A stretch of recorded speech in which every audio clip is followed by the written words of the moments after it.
Hey everybody, Brandon Railway and SAMX are joining together to present a brand new locomotive.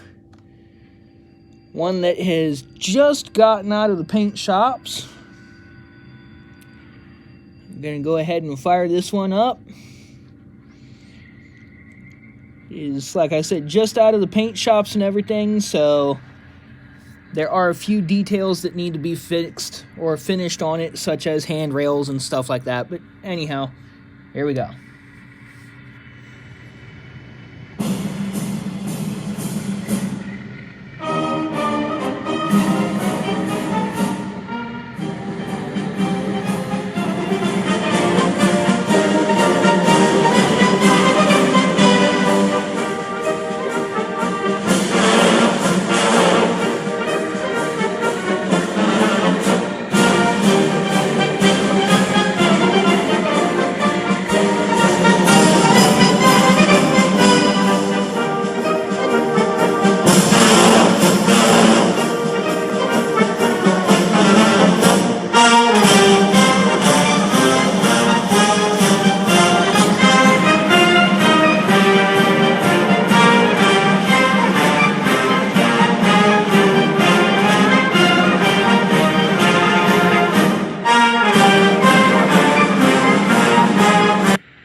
Well, there we go.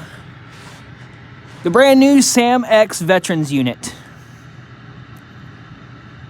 Number 9581. All I gotta do is get the handrails on it, and it is ready to go.